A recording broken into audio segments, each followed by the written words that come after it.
Bonjour à tous et bienvenue dans le Duel de l'Écho sur France 24 en compagnie de Philippe Manière. Bonjour Philippe, bonjour. Président de Footprint Consultant, également éditorialiste à Challenge et sur France Culture. Éric Heyer, qui est directeur à l'OFCE, va nous rejoindre. Il est en route, il a un peu de retard. On va bien sûr reparler des Panama Papers, listant des milliers de responsables politiques, vous le savez, hommes d'affaires et célébrités de 200 pays, a créé une onde de choc planétaire. Plus de 11 millions de documents secrets appartenant au cabinet Mossack Fonseca, un prestataire de services offshore basé au Panama, ont été transmis par une source anonyme au Süddeutsche Zeitung. Le consortium international des journalistes d'investigation a commencé à divulguer dimanche soir des informations. 140 personnalités internationales ont utilisé des sociétés offshore, dont 12 chefs d'État, le beau-frère du président chinois, le Premier ministre islandais, le président ukrainien, des personnalités du monde du sport, des proches de Vladimir Poutine ou encore le roi d'Arabie Saoudite, le président argentin. Bref, le journal Le Monde affirme ce matin qu'un système offshore sophistiqué a été mis en place entre Hong Kong, Singapour, les îles Vierges britanniques et le Panama par des proches de Marine Le Pen. François Hollande a promis que des enquêtes seraient menées par le fisc. Alors la loi Sapin peut-elle être efficace? Le Panama Papers sont-ils l'envers du décor de la mondialisation et quelles sont les sanctions? Quelques réactions et on en débat ensuite. C'est une bonne nouvelle que nous ayons connaissance de ces révélations, parce que ça va nous faire encore des rentrées fiscales de la part de ceux qui ont fraudé. Pour le blanchiment, Mossack Fonseca fait tout. Ils lavent, ils blanchissent, ils sèchent, ils repassent, ils font absolument tout. Il est très important de préciser que la société de ma femme n'a jamais été dans un paradis fiscal et qu'elle n'est pas vraiment une société écran puisqu'elle a toujours payé des impôts en Islande. Je n'ai pas envisagé et je ne compte pas démissionner à cause de cette affaire. Je manifeste contre la corruption du gouvernement. Le Premier ministre a caché son argent. Il nous a menti. Nous sommes partenaires de tous les pays du monde dans la lutte pour la transparence du système financier. Et non pas seulement dans notre pays, mais partout dans le monde. Et nous disons bienvenue à toutes les publications, toutes les enquêtes qui protègent les systèmes financiers du Panama et du monde, de sorte qu'ils ne puissent pas être utilisés pour commettre des actes illégaux. Bon, on voit bien que tout le monde se défend, y compris le président du Panama, alors que finalement, ils n'ont pas véritablement signé ces différents accords. Philippe, alors votre réaction à cette affaire, est-ce que c'est finalement l'envers du décor de la mondialisation, cette espèce d'organisation? C'est juste que le monde est laid et que les méchants sont méchants. Enfin, très sincèrement, est-ce que dans la liste des gens qui sont convaincus d'avoir fraudé, vous avez eu beaucoup de surprises? Moi, par le président islandais, dont j'aurais imaginé qu'il était plutôt civilisé et respectueux du droit, parce que c'est la demande très forte qui s'exprime dans les pays du Nord. Franchement, tomber du placard quand on apprend que Poutine fraude, que Assad et le roi d'Arabie Saoudite ont de l'argent caché. Mais enfin, l'Argentine, on sait bien que c'est un pays de corruption. Il n'y a rien, absolument rien qui m'étonne à ce stade. Alors, on nous dit qu'il y aura ensuite des paquets qui vont venir par pays. Si vous m'apprenez, je ne sais pas, que le directeur du Trésor a caché de l'argent ou que le président du Conseil général de l'Ariège est un fraudeur, je tomberai du placard cette fois. Mais là, quand on m'explique que des méchants dûment patentés, répertoriés comme tels, des tyrans, des mafieux du sport, il faut bien appeler les choses telles qu'elles ont de l'argent au Panama, mais je bâille. C'est comme si vous m'expliquiez que l'hiver il fait froid et que l'été il fait chaud. Ça n'a absolument aucun intérêt par rapport à ce qu'on savait déjà. Peut-être on en saura plus après, mais pour le moment, moi je trouve que ce truc, c'est vraiment much ado about nothing, c'est beaucoup de bruit pour rien. Donc il faut les laisser faire en fait. J'ai pas dit qu'il fallait les laisser faire, évidemment pas. Je dis simplement qu'il n'y a rien de surprenant à voir que ces gens-là fraudent, on le savait. Ce sont des gens qui sont irrespectueux du droit. Je vous rappelle que ce sont généralement des tyrans qui sont irrespectueux de bien autre chose que le droit fiscal.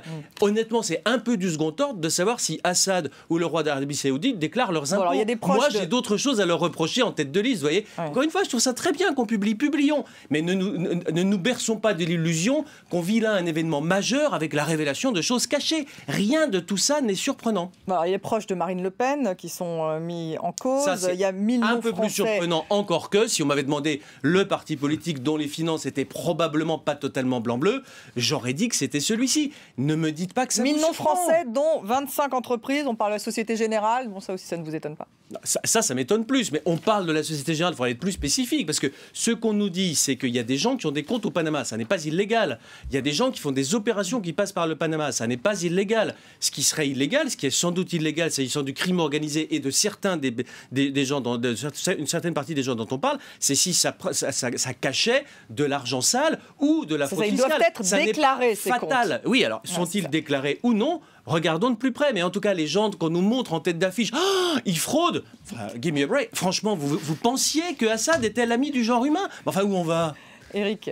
Je suis quand même assez d'accord avec Philippe de ce point de vue-là, c'est-à-dire que c'est pas étonnant, surtout du Panama, qui est de la fraude fiscale, on s'en doutait, que ça soit au Panama, on se doute que ça reste quand même le gros paradis fiscal, mais on a fait quand même beaucoup de progrès de ce point de vue-là. Alors ils avaient dit qu'ils voulaient respecter les échanges justement automatiques d'informations en 2018, donc du coup ils étaient sortis de la fameuse liste Vous êtes grise. Sûr, c'est pas ce que j'ai lu dans les Échos aujourd'hui, donc non, je crois qu'au contraire, ils ne respectent rien, y compris d'un point de vue judiciaire, c'est le seul endroit, la seule juridiction où il n'y a pas d'extradition de ce point de vue-là. Donc, ils ne respectent rien. Donc, que l'on retrouve finalement dans le gros paradis fiscal un certain nombre de fraudes, moi, ça me choque pas. Je suis bien plus choqué, moi, j'ai été bien plus choqué par les révélations du LuxLeaks, que effectivement, il y a des phénomènes de tax rolling entre les États qui sont au sein de la zone euro. Ça, moi, ça me choque beaucoup plus que ce qu'on est en train de voir. C'est-à-dire, je suis choqué parce que je vois, mais je suis pas surpris. Donc, c'était complètement évident.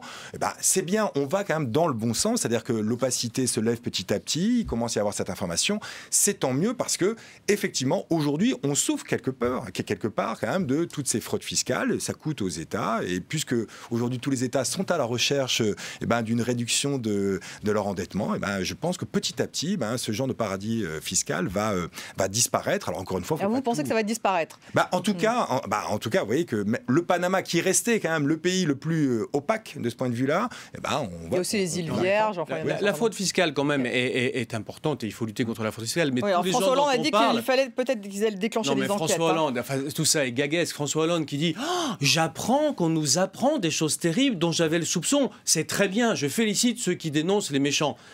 Franchement, le problème de Assad ou du roi Fahd, c'est pas la fraude fiscale, c'est la corruption généralisée. La raison pour laquelle ils vont au Panama, c'est pas pour payer d'impôts. Ils en payent pas chez eux de toute façon. C'est pour cacher des commissions. Donc, ce qui serait peut-être intéressant, c'est de savoir où sont parties les commissions, d'où elles venaient. Ça a de l'intérêt. Parce qu'on sait bien que ces régimes sont totalement corrompus, absolument parfaitement corrompus, aussi corrompus qu'on peut l'être. La question est de savoir s'il y a des contreparties occidentales. C'est d'ailleurs probablement inévitable, parce que si vous voulez faire des affaires dans ces pays-là, tous les gens qui en font vous disent que c'est inévitable. Regardons ce qu'il y a de l'autre côté de la chaîne, mais que Hafez el-Assad ou que le roi Fahd passe par des paradis fiscaux, c'est juste normal, puisque ces gens-là passent leur temps à recevoir ou à verser des commissions occultes. C'est bien autre chose que la fraude fiscale. Ne parlons pas de fraude fiscale. Ce qui est grave, c'est le crime organisé, l'argent de la drogue, ça tue nos enfants, ça c'est grave. Et c'est les compromissions des sociétés ou des individus occidentaux avec ces régimes-là. Ça, ce serait plus intéressant. Puis il y a une distinction entre optimisation fiscale et fraude fiscale. Évidemment. Oui, non, mais c'est vrai qu'il y a tout ce qu'il dit, mais il doit aussi avoir la fraude fiscale. Et ce qui est intéressant, c'est qu'il y a toutes les nationalités qui sont représentées. Donc, vous voyez, cette idée selon laquelle la façon la plus facile de réguler la fraude fiscale, c'est d'avoir un taux d'imposition le plus bas, mais on voit que ça ne fonctionne pas très bien. Quand même. Non, parce que là, aujourd'hui, il y a une concurrence fiscale entre les pays. Mais c'est que globalement, il n'y a pas plus de Français dans cette liste, même il y en a plutôt moins que d'Américains ou d'Anglais. Pas d'Américains, manifestement. Il y a même des Luxembourgeois. Il y a même des Luxembourgeois et des Belges. Donc, oui, mais les Luxembourgeois, c'est probablement des montages qui passent par le Luxembourg, etc. On a l'impression qu'en tout cas, mais même encore une fois, on fait référence à ce qui s'est passé au Luxembourg, en Belgique, où il y a tout de même toutes les grandes entreprises internationales qui y sont. Donc globalement, c'est pas que l'histoire de baisser l'imposition. Donc on voit bien que de toute manière, on ne sera jamais un taux d'imposition suffisamment bas pour qu'il n'y ait pas de fraude fiscale. Alors pour répondre à votre question, il faut penser aussi qu'il y a beaucoup de pays dont c'est le seul revenu. Je ne dis pas que c'est bien. Je dis que si vous êtes les Bermudes... le Panama en profite bien, les Bermudes, ne parlons pas de fraude, parlons d'optimisation. Si vous regardez de près, toutes les sociétés de réassurance du monde ont leur siège aux Bermudes.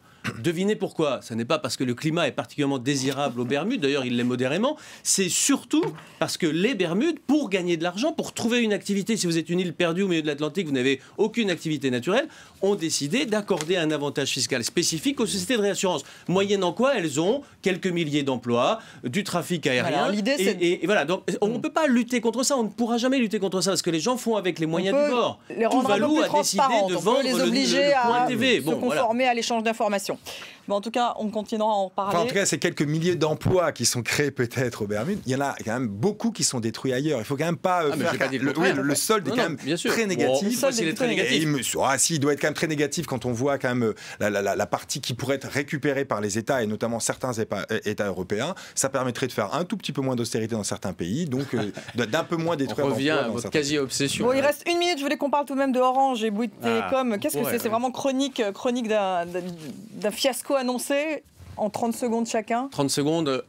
C'est très compliqué de faire se mettre d'accord 4 personnes qui ont des intérêts très divergents, et on en était dans ces conditions très tendues où en plus les hommes n'ont pas forcément que de l'amitié les uns pour les autres. Mais ça, je veux dire, c'est quasi anecdotique. Le point qui me paraît plus important, c'est que c'est devenu, à raison, et c'est bien compréhensible, de la pression des autorités anticoncurrentielles, presque impossible de faire des rapprochements, parce qu'il y a un tel risque d'exécution. On ne peut plus rien signer entre concurrents qui ne soit soumis aux autorités concurrentielles dont on ne connaît pas la vie par avance. Ouais. On le savait, mais ça veut dire qu'on peut presque plus bouger. C'est intéressant parce que je suis ni pour ni contre, je constate simplement que c'est devenu presque impossible de rapprocher des sociétés dans des domaines qui sont un peu oligopolistiques. Encore une fois, je suis d'accord, sauf qu'il n'y avait pas 4, il y avait 5, parce qu'il y avait aussi l'État. Et donc, il y avait l'État. Et donc l'État a aussi joué son rôle. Actionnaire et régulateur en même temps. Et donc du coup, ça a joué effectivement. Et je suis d'accord avec le fait qu'on voit bien qu'au Danemark, il y a eu la même histoire. Donc il est très difficile de revenir sur la concurrence, parce qu'on part du principe, et qui est cher à notre prix Nobel Tirole, que plus de concurrence, c'est mieux pour les consommateurs parce que les prix baissent, et en plus c'est bien pour l'investissement parce que quand on est en alors c'est pas ce que dit Stéphane Richard, évidemment. Voilà, c'est pas ce que dit. Et là, je pense que sur ce dernier point, il y a vraiment débat. Et moi, je fais plutôt partie, et je suis contre le prix Nobel de ce point de vue-là. Mais qu'effectivement, avec un peu moins de concurrence, il y aurait peut-être un peu plus d'investissement et une qualité meilleure. Voilà, alors peut-être affaire à suivre, on ne sait jamais, parce que dans les télécoms, merci beaucoup tous les deux. Merci à vous de nous avoir suivis. Restez avec nous sur France 24.